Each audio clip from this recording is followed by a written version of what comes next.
All right, what's good, everybody? Appreciate you tuning in, and consider subscribing. Let me know what you think about this video.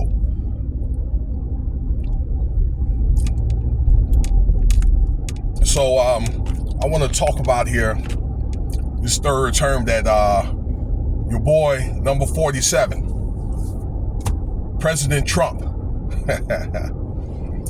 Whoever thought that would happen like back in the day. Anyway,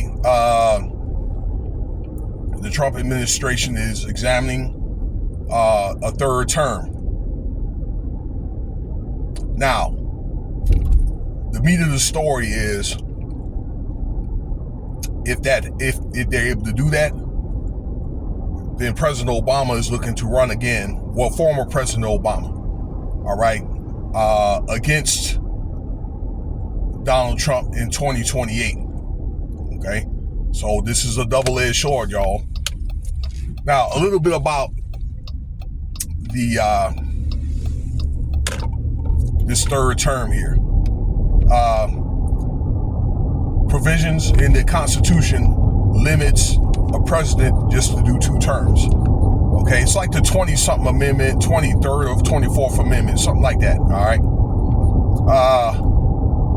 It happened after Franklin D. Roosevelt that did all the New Deals back in the 30s and 40s, the New Deal, the Great Depression, and then the Second World War.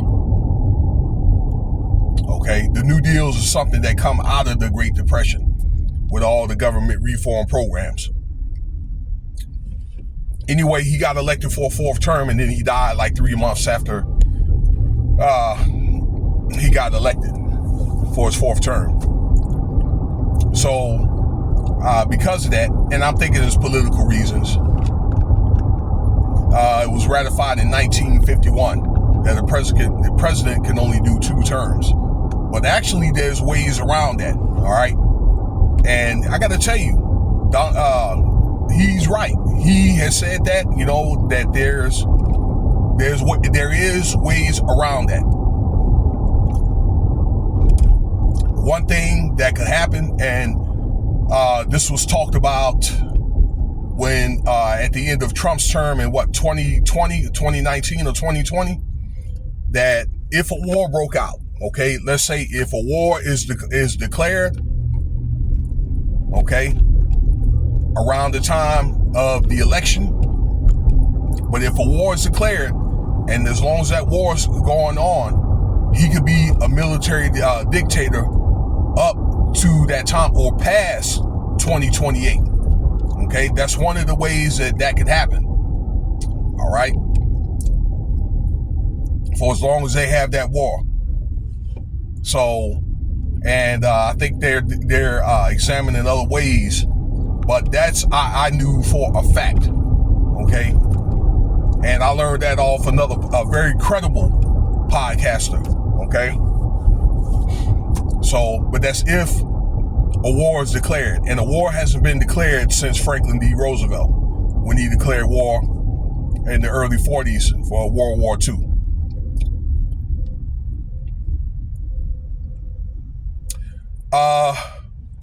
Couple of other things. While they're examining that, man, I can't think of what I want to say, man. I done lost train of thought. Let me get my thoughts together real quick. I'm so sorry, y'all. Oh, in the midst of all this, President Trump, that his ratings are really, really down. I think like 38%, something like that. And a lot of people are not happy, okay, with all these different factions, like these tariffs, government employees being laid off. This dude had said that he was going to help a lot of the country folks, a lot of people in rural areas, with the floodings and things like that. Okay, there's a lot of people that still ain't got their money, claim that the money that ran out. Okay, that said that he was going to help out farmers and things like that, and clown the farm bill. So a lot of the people that it's got to a point, y'all, where he has disappointed a lot of people that voted for him, that turned Republican or that were Republican. Excuse me. So there's a lot of people right now are not happy. I can't pinpoint it, but if things keep going the way that they're going, in 2026, when they had that midterm election, they were talking about either the Senate or the House or Senate will come Democratic. And if that happens, then that's not good. Okay? So I'm thinking he's trying to find other ways right now to try to make amends of that. Okay? Usually, a lot of these doggone politicians, when they can't get things passed and things like that, usually they'll probably start a conflict and things like that to try to do things, like really what it's about is collecting resources or whatever, monetizing resources. But they'll use taking out the bad guy as a front for political reasons. Okay? Use some type of narrative and then have that taking out the bad guy as a text to make him a hero, a war hero. Because it's all about re-election. Okay? And you could, as you know, or if you've been paying attention, Iran and Yemen is on the forefront. Okay? And those guys over there, places like Israel and Gaza, they really hadn't stopped fighting. Okay? Ukraine and things like that. All right? More than likely, China and Korea, they're going to get brought into this. All right, but before I digress, that's what I wanted to bring up, that Obama is going to run. He already said that he's going to run. He wanted to run at the end of his second term, but, he didn't challenge trying to change the Constitution. So, and I can let you know right now, I do know Gavin Newsom is going to be Democratic governor for California. Is going to be maybe a candidate, or he may be asked to run. And I'm going to tell you right now, you don't want Gavin Newsom to be your president, okay?